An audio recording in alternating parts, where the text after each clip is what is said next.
if what you're requesting is reasonable. So, some businesses, they mail out samples.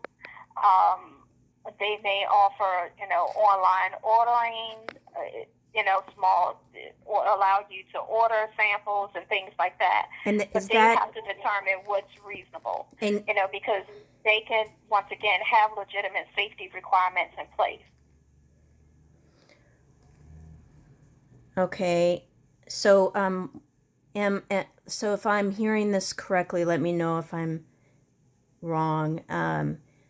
It sounds like because there's a COVID emergency executive orders in many of the states, even though they list exemptions for medical disabilities in the executive orders, if individual privately owned businesses want to trespass someone out who has a disability, who is trying to access the services that are available to everybody else, then the ADA has nothing to say about that. Is that what I'm hearing? No, individuals always have a right to file a complaint alleging discrimination based on disability.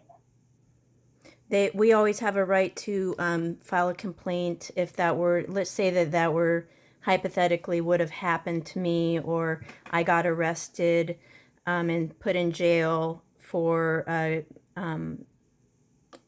asking for an exemption that was in the executive order that was based on a medical disability, and let's say that the staff said you can go without a mask, but you have to prove to us with some kind of a letter or a card what your disability is, and that it's a real disability. You have to prove that to us. And then as we were talking, let's say that the police came in and I was never asked to leave even, and then I got arrested by the police for talking to them about whether or not I could access the services in their public accommodation. So what would the Americans would that be something that the Americans with Disabilities Act might be interested in looking at?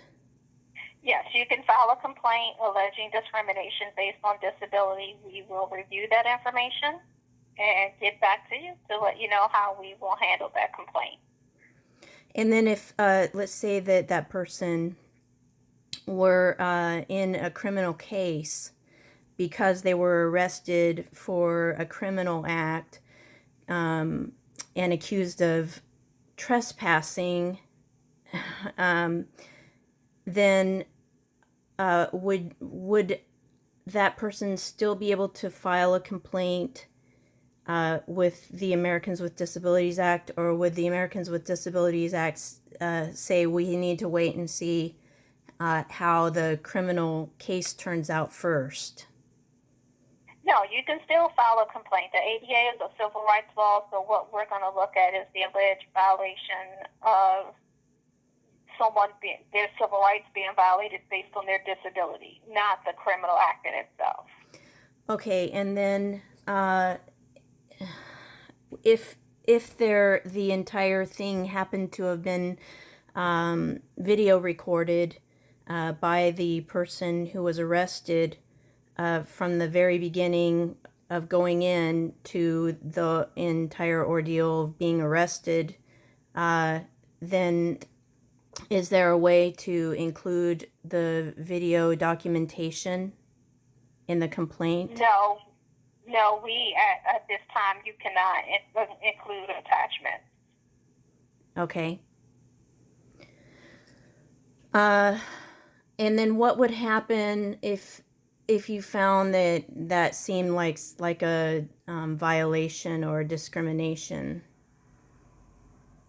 Once the complaint is filed and we receive the complaint, we'll review the information, and a decision is made on how we're going to handle the complaint. So we may decide to investigate the complaint. We have a mediation program where the complaint could possibly be mediated, and we also have we refer complaints to other federal or state agencies, or we may not take any action at all. We will let you know how we will handle the complaint. We will inform you and contact you once we receive it and the decision has been made.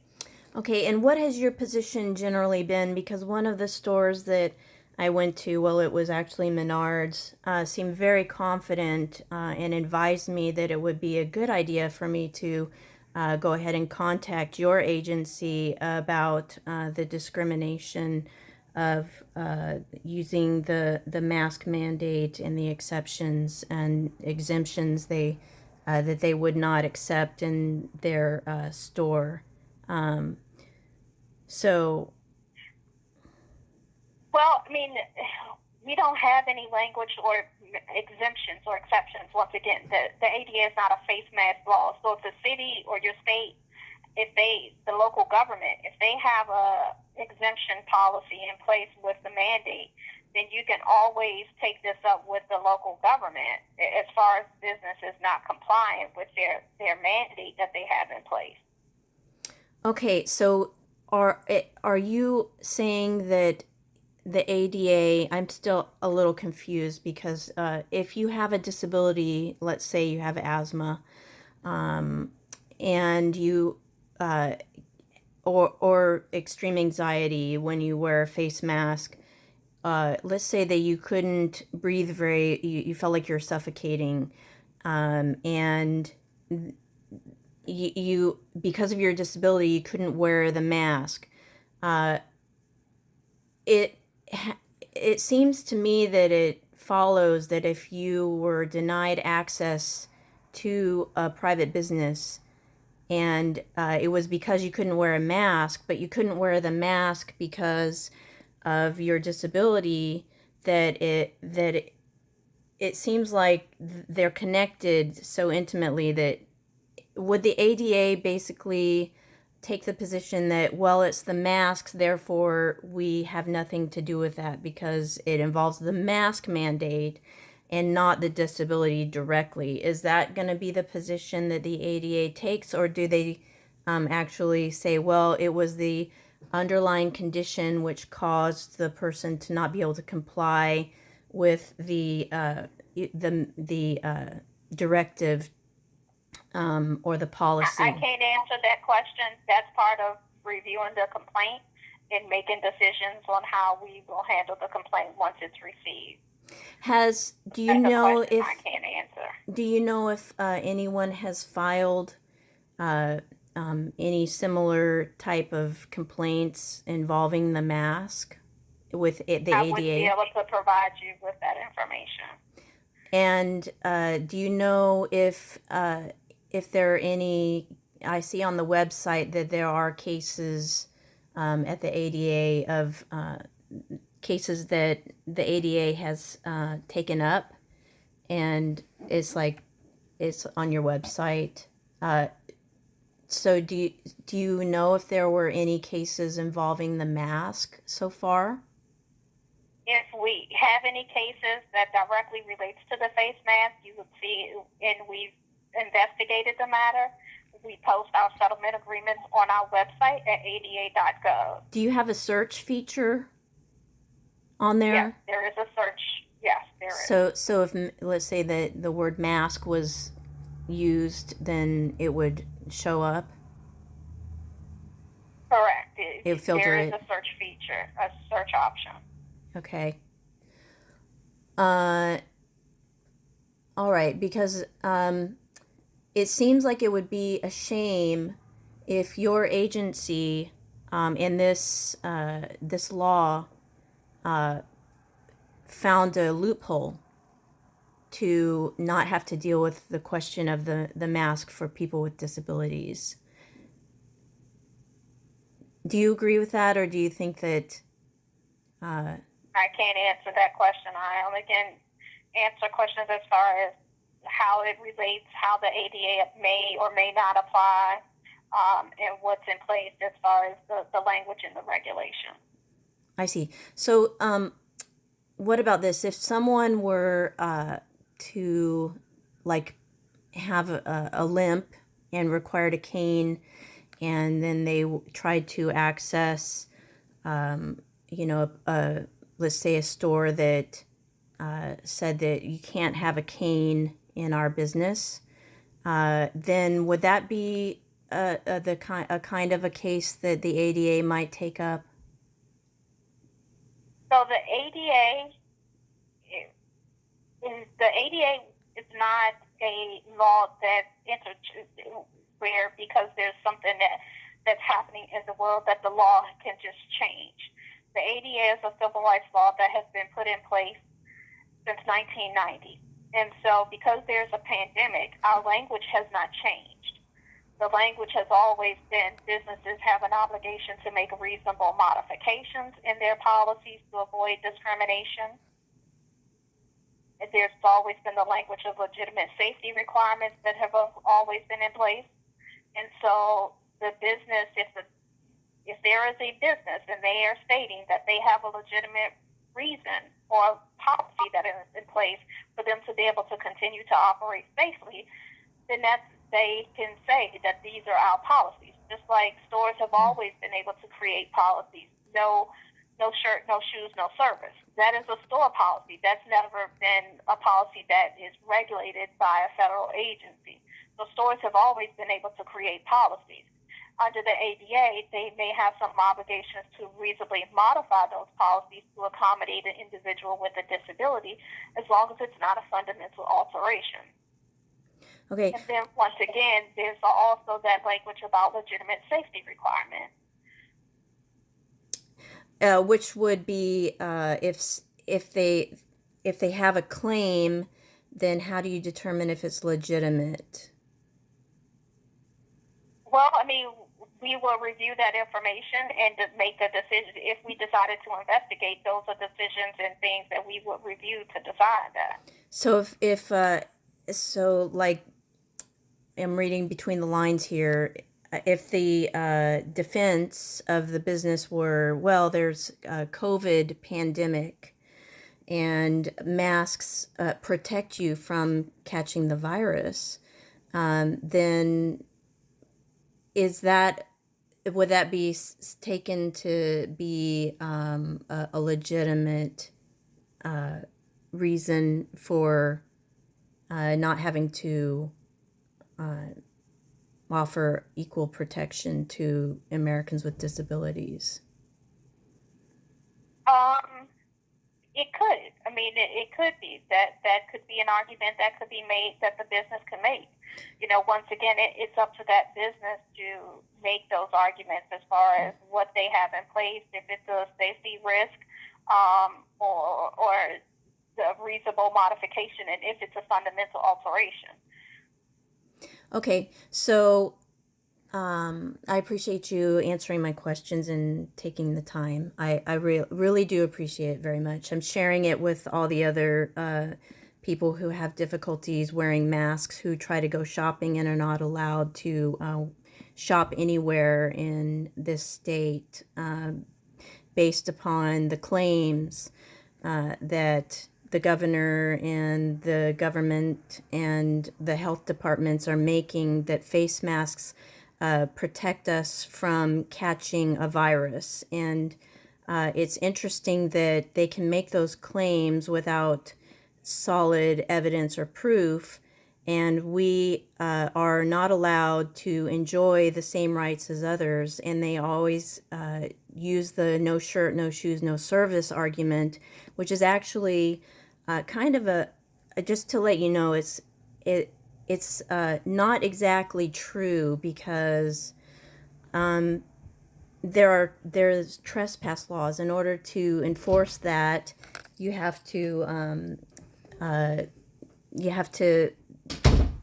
trespass someone out of your business. And if it's open to the general public, then, and you're going to try to trespass somebody out for doing something, it has to be unlawful. And not wearing a face mask is not unlawful, at least as far as I know. there's not a law that's been passed that says if you go into a business where and you're not wearing a face mask, then it's you're breaking the law. That's what is going on right now. People are getting trespassed out of public businesses. They're open to the public, and they're going to jail for not wearing a mask. And many of them are doing that because of a disability. So indirectly, people with disabilities are being arrested for trying to just enjoy the same rights and benefits that everybody else enjoys. And it's really a shame that we can hide behind this allegation that it's no shoes, no shirt, no service for a defense to enforce the governor's mandates because he can't enforce them himself because it's not a law. So we're turning to you guys because it's a constitutional right of ours, and this is related to the Constitution. You know what I mean? It's we're turning to everyone we can for help. Right, I understand. And as far as, how to address this or what could be done, once again, individuals can always file complaints. We will review that information. And once the complaint's received, a decision will be made on how we will handle the complaint. I have a lot of complaints. I've been refused service by clinics. I've been refused service by Walmart, by Menards, by Home Depot. I mean, I can go on down the list. We can't even access the courtroom without wearing. I mean, that's a public place that we pay for without wearing a face mask, and they want us to prove it. So what is it? You have to prove it, or you don't have to prove it. I mean, what is it that where do you guys stand? I mean, it's really mucky. We don't know. We as in the public don't know what is confusing, what the mandates are, and yet our safety is at risk here because we can get thrown in jail and arrested by people and our freedoms taken away completely. So who's going to help? Who's going to stand up and do what's right? This is immoral. It's wrong. This is America, and it feels like it's being forcibly taken through a mask to begin with. And it's not right. It's absolutely not right. Somebody needs to speak up, and we're the weak ones. The people with disabilities are the ones who need help the most. Well, I mean, there's the A.D.A. that allows you to file a complaint alleging the discrimination based on disability. With the civil rights law, so you can do that, and you can file a complaint against the different businesses. We're going to respond back to all those complaints that we receive. If they are offering reasonable modifications, such as online ordering for curbside pickup, they may not be in violation because they are offering a reasonable modification. And so it really, once again, all depends on what is being requested, what's being provided, and those things will also be taken into consideration when, do you get to pass as far as complaints and files and things like that. Do you get to pass your information on to people above you to consider, what the public is saying when they call you? We take those things into consideration, but as far as the law in itself, that's not something that's easily changeable. Well, the A.D.A. is a civil rights law that would have to go through a lawmaking process. So it's not something that, once again, is easily interchangeable because there's a pandemic. Right. And so the reasonable accommodation is pretty open to interpretation for someone who is shopping for clothing, is it reasonable accommodation to force them to stay home and order online and not be able to be in a social setting and go and put their hands on the merchandise and look at it? Is that, really a reasonable accommodation and curbside pickup? Is that reasonable? Who They can make that decides? argument. I mean, that's the business arguments to make. And it's the individual with a disability to make an argument on how they feel that their rights are being violated. And so that would be something to put in the complaint. You can put that information into your complaint, correct? Okay, I believe that you've answered all of my questions, and I really All right. appreciate your patience. You're welcome. No problem. I know it's a difficult time for all of us right now, and I hope we get through it. Okay, you're welcome. No problem. And Thank you. Okay, take care. Okay. All right. Oh, can I You get too. your name? I didn't get your name. Sure, my name is Miss Lewis. Miss Lewis, thank you so much. Yes. Okay, bye. You're welcome. All right. Bye-bye. Okay, bye.